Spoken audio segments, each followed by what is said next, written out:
পৃথিবীর মানুষ ভালোভাবে ঠিক ঠিক করে 5 ওয়াক্ত সালাত আদায় করো, বিশেষভাবে আসরের সালাতকে লক্ষ্য করে ভালোভাবে আদায় করো।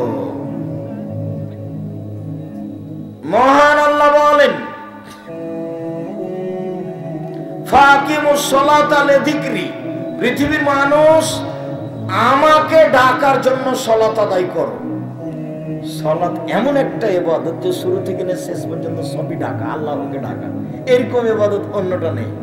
সেম দামি ইবাদত রোজা, তবে মুখ বন্ধ আছে, বাস কিছু বলা লাগে না, না খেয়ে আছি, তার নামে ইবাদত। 20 টাকা দান করলাম, কিছু বলা লাগলো না, তার নামে ইবাদত। হজ করতে গেলাম, কত দৌড়াদৌড়ি আর কত কষ্ট আর কত কি তওয়াফ আর সাই আর পাথর মারা ঢেল মারা নিয়ে কত ঝামেলা, একটা ইবাদত। তেমন কোন জিকির আজকার নেই, শুধু খালি কর্ম। কিন্তু সালাত এমন একটা ইবাদত যে শুরু থেকেই ডাকা, আল্লাহকে ডাকা, শুরু থেকে একবারে। একটু পরে আসছে তখন দেখাবো। আমি লম্বা আলোচনা করতে চাচ্ছি না, নইলে এখানে একটু দেখাতাম ব্যতিক্রম কিছু। সম্মানিত দিনী ভাই বোন, রাসূল সাল্লাল্লাহু আলাইহি সাল্লাম বলেন সালাত ফরজ। আয়াতগুলিতে সালাত ফরজ বলে আল্লাহ তাআলা ঘোষণা করেন। আব্দুল্লাহ ইবনে আমর বলেন, রাসূল সাল্লাল্লাহু আলাইহি সাল্লাম বলেছেন, ইসলাম নির্ভর করে 5টা জিনিসের উপরে, 5টা ভিত্তি। একটা ভেঙে গেলে ও পড়ে যাবে, একটা খুঁটি ভেঙে গেলে এটা পড়ে যাবে। 5টা খুঁটির উপরে ইসলাম নির্ভর করে। এক, এই বলে সাক্ষ্য দেওয়া যে আল্লাহ ছাড়া কোনো মাবুদ নেই, মুহাম্মদ আল্লাহর রাসূল। এটা আমরা বলি, কিন্তু এর মানে আমরা জানি না। আমি সাক্ষ্য দিচ্ছি আল্লাহ ব্যতীত কোনো মাবুদ নেই, এর মানে হলো তুলসী গাছ তুলে ফেললে কিছুই হয় না। আমি সাক্ষ্য দিচ্ছি আল্লাহ ছাড়া কোনো মাবুদ নেই, এর মানে হলো যে আমি কথা বলছি টিকটিকি ঠিক করে ঠিক বলেছে, ওটা মিথ্যা কথা কিছু। আমি সাক্ষ্য দিচ্ছি আল্লাহ ছাড়া কোনো মাবুদ নেই মানে যে আপনার মা কুলাতে চাউল ঝাড়ছিল, তা আপনার ছেলেটা যে কুলার উপরে চড়ে নিয়েছে, তখন আপনার মা বলছেন হট হট ঘিনঘিনা করে এখানে কুলাতে পা দিতে হয়, সব সব। আরে আপনার মা এভাবে বলছে কেন? ভাইয়া সরো, ভাইয়া একটু সরো, কাজটা করতে দাও, এটা বলবে। তো কুলাতে পা দিতে হয় এই কথা বললো কেন? বলে কুলার উপরে চড়ে থাকে। বলবেন আপনি যে আপনি চড়ে থাকতো তো তাদের কুলার উপরে চড়ে নাম দিলেন। আমি সাক্ষ্য দিচ্ছি আল্লাহ ছাড়া কোনো মাবুদ নেই, এর মানে হলো কুলাতে চড়ে থাকলে কিছুই হয় না, গরুকে লাথি মারলে কিছুই হয় না, চুলার ওতে পা লেগে গেলে কিছুই হয় না, ভাতের পাতিলে পা লাগলে কিছুই হয় না, ফরজ গোসল না করে সিম ছিঁড়লে বেগুন তুললে কিছুই হয় না, হবে মনে করলেই শিরক। তাহলে লা ইলাহা ইল্লাল্লাহ কেটে গেছে। সন্ধ্যার সময় ঘরে বাতি জ্বালাতে হবে, জ্বালালেই শিরক হবে, তখন লা ইলাহা ইল্লাল্লাহ কেটে গেছে। এদেশে একটা বই পাওয়া যায়, কে বড় ক্ষতিগ্রস্ত, আব্দুর রাজ্জাক বিন ইউসুফ। মন খারাপ করে কোনো লাভ নেই। আমি যেটা লিখেছি কলম মুখ মিডিয়া, আমি জাতির সামনে 100 পেশ করার চেষ্টা করেছি। আমি আপনার গ্রামের মানুষ, এ কথাই ঠিক, আমি আপনার জেলার মানুষ, এ কথাই ঠিক। তবে আপনি মনে রাখবেন, আমি আব্দুর রাজ্জাক বিন ইউসুফ জাতিকে দিন ধর্ম প্রচার করতে ঘাটতি করিনি, মুখে কলমে মিডিয়াই। এই যে মুখ, এই যে সামনে মিডিয়া, যে একটু পরে বই পুস্তক আসবে, তার একটা বইয়ের নাম হলো কে বড় ক্ষতিগ্রস্ত। ওতে লম্বা আলোচনা আছে শিরকের, তার মধ্যে জন্ম দিবসও আছে, মৃত্যু দিবস আছে, তার মধ্যে দিবস আছে, দিবসই শিরক। আমাকে বলছে আব্দুর রাজ্জাক সাহেব, আমি তেমন কিছু করবো না, একটু খালি খানা পানি করবো। তা বলছে আপনার ছেলের যেদিন জন্মেছে তার আগের দিন করেন না? তাহলে ভাই মিঠা লাগে না যে, এই জন্যই শিরক। এতে আপনার স্বাদ কেন? কেন এতে স্বাদ? এর নাম শিরক। এদেশের অনেক শিরক। আমি সাক্ষ্য দিচ্ছি আল্লাহ ছাড়া কোনো মাবুদ নাই। 1, 2 ইকামিস সালাত, সালাত আদায় করতে হবে। 3 ইতা যাকাত দিতে হবে। 4 সময় রমজান মাস সিয়াম পালন করতে হবে। 5 হজ করতে হবে। এই 5টা বিধান ফরজ। কোরআন এবং হাদিসে সংক্ষিপ্তভাবে বুঝছিলাম যে সালাত ফরজ। আল্লাহ তাআলা রাসূল সাল্লাল্লাহু আলাইহি সাল্লাম বলছেন যে সাল্লু খামসাকুম, পৃথিবীর মানুষ 5 ওয়াক্ত সালাত আদায় করো। অসুমু শাহরাকুম, রমজান মাসে সিয়াম থাকো। ওয়াদু যাকাত আমওয়ালিকুম, তোমাদের টাকার যাকাত দাও। ওয়াতু জামরিকুম, দায়িত্বশীলকে মেনে চলো। তাদখুলুনা জান্নাতা রাব্বিকুম, তাহলে তোমরা তোমাদের প্রতিপালকের জান্নাতে চলে যাবে। আদেশ 1 নম্বরে আছে 5 ওয়াক্ত সালাত আদায় করো, এটা ফরজ, সালাত আদায় করতেই হবে। ওযু করে সালাত আদায় করতে হয়, পানি নেই, তায়াম্মুম করে সালাত আদায় করতে হবে। মাটিও নেই, ও পানিও নাই, মাটিও নাই, এমনিতেই সালাত আদায় করতে হবে, ওযু ছাড়াই, তায়াম্মুম ছাড়াই। কিবলার দিকে মুখ করে সালাত আদায় করতে হয়, কিবলা বোঝা যায় না, বিনা কিবলায় সালাত আদায় করতে হবে। বসে দাঁড়িয়ে সালাত আদায় করতে হয়, বসে থাকা যায় না, দাঁড়িয়ে থাকা যায় না, বসে থেকে সালাত আদায় করতে হবে। বসে থাকা যায় না, শুয়ে থেকে সালাত আদায় করতে হবে। পরিষ্কার কাপড় পরে সালাত আদায় করতে হয়, পরিষ্কার কাপড় নেই, যে কাপড়ে পেশাব পায়খানা লেগে আছে ওই কাপড় পরেই সালাত আদায় করতে হবে। পরিষ্কার অপরিষ্কার কোনো কাপড়ই নেই, আপনি উলঙ্গ হয়ে আছেন। যেমন ওই সময়তে বলছিলাম, ইরাকে এইসব মুসলিম দেশে মার্কিন সৈন্য ঢোকে, মুসলিম মহিলাকে উলঙ্গ অবস্থায় তাদের সামনে হাঁটতে চলতে বাধ্য করত। এরকম সময় যদি সালাতের টাইম হয়ে যায়, তাহলে মুসলিম মহিলাকে এই মার্কিন সৈন্যের সামনে উলঙ্গ অবস্থাতেই নামাজ পড়তে হবে, পড়তেই হবে।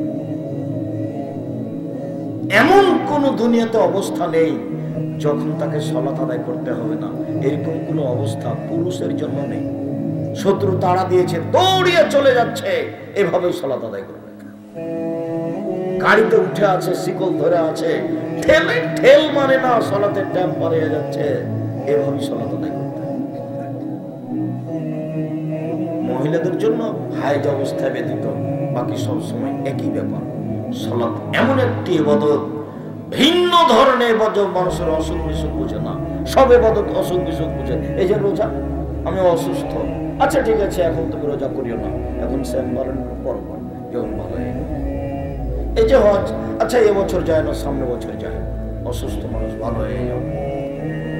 সব ইবাদত সমস্যা বুঝে, কিন্তু সালাত কোনো সমস্যা বুঝে না, ব্যতিক্রম ইবাদত। সম্মানিত দিনের ভাই বোন, বলছিলাম সালাত আদায় করতে হবে। এই ছেলে বসো। ওই ছেলেটা এত তাড়াতাড়ি উঠে হাঁটছে কেন? বাদাম কিনতে যাবা তুমি? সাবধান, এটা মাথা থেকে নামিয়ে দেন।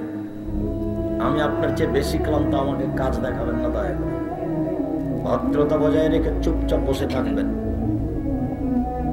এখান থেকে বাইরে গিয়ে 1 কাপ চা খেয়ে আসবেন, এই নোংরা নীতি ত্যাগ করেন। আমার জীবনে আমি কোনোদিন চায়ের স্টলে বসিনি, তা আছি তো বেঁচে। জামিয়া সালাদের ভিতরে যেগুলো চায়ের দোকান আছে, ওখানে সামনে হাঁটার সময় বলে, এই খবরদার চা ভালো করে বানাও, যদি কেউ অভিযোগ দেয় তাহলে তোমাকে কিন্তু বিদায় করতে। তো ওরাও বলে যে বসেন বসেন বসেন, 1 কাপ চা খেয়ে যান। না, আমার জীবনে আমি কোনোদিন চায়ের স্টলে বসি। আমার মা বাড়ি থেকে বিদায় করার সময় তো বলতো, প্রাইভেট পড়ায়ও না, দোকানে বসিও না, কারোর সাথে বন্ধুতালি করিও না, মানুষের বাড়িতে দাওয়াত খায়ও না। ছাত্র জীবনে দাওয়াত খেতাম না, এখন তো খাওয়াই লাগে, এখন ওই 3টা বহাল আছে। বাড়ি থেকে বের হওয়ার সময় আমার মা এভাবে বলতেন।